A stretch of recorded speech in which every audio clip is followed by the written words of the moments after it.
gente, será que existe alguma localização específica para cada função do nosso cérebro? O que vocês acham? Aqui nós temos um mapa frenológico. A frenologia descrita por Gall, e que vocês podem acessar para consultar em outras atividades do museu, representa a localização de papéis funcionais pelos acidentes ósseos. Isso está fora, tá, pessoal? O que nós temos hoje, Nicole, é o estudo não do que está por fora, mas do que está por dentro. Ou seja, a localização nas diferentes áreas corticais.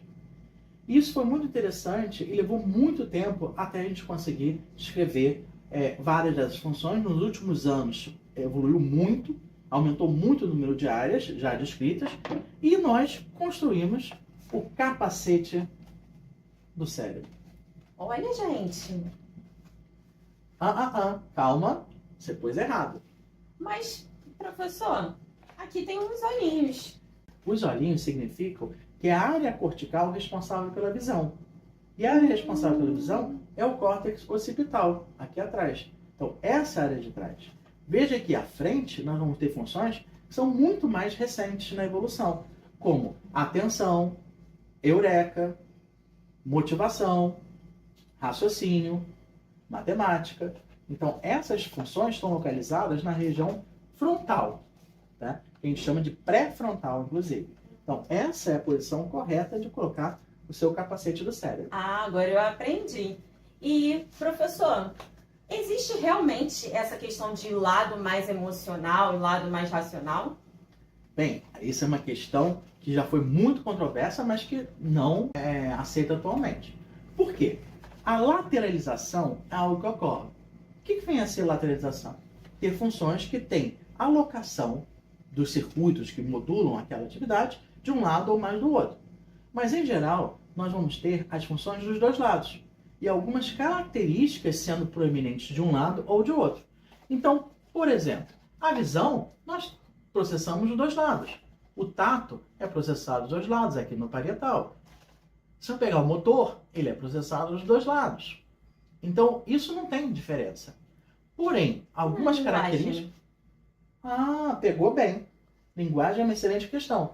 A linguagem foi uma das primeiras formas de função que permitiram a gente desbancar essa teoria da frenologia e, ao mesmo tempo, mostrar que existe uma lateralização. Teve um pesquisador, o primeiro deles, chamado Broca, que estudou as áreas de linguagem em pacientes que sofriam acidentes, pacientes idosos, ou que tinham acidentes vasculares, ou quedas, etc. E ele foi analisar e ele fez um levantamento muito importante. Falamos, uma declaração, falamos com o hemisfério esquerdo. Por que falamos com o hemisfério esquerdo? Porque aqui, e vocês vão poder ver, por favor, Nicole, nós temos a área de Broca e temos a área de Wernicke, que veio logo em seguida, que são áreas de linguagem. Mas elas assumem os aspectos que a gente chama de formal. A palavra, a fala. Linguagem não é língua. Agora, quando eu analiso o modo como eu falo, ou o que eu falo, nós vamos ter o quê? O outro lado. Então não está num único lado essa função. A matemática, a álgebra, a geometria também estão, só que em lados distintos. Isso vocês vão poder ver melhor no nosso capacete do cérebro, que você pode baixar e está disponível em outras abas do Museu de Neurociências. Assim como uma listagem, um manual de habilidades e funções que já estão localizadas, ou pelo menos parcialmente localizadas, no córtex cerebral. Então vocês têm disponível esse material e isso é importante porque quando eu for analisar aqui as diferentes funções, eu tenho diferentes atividades aqui do Museu de Neurociências explorando atividades motoras, sensoriais, cognitivas. Valeu?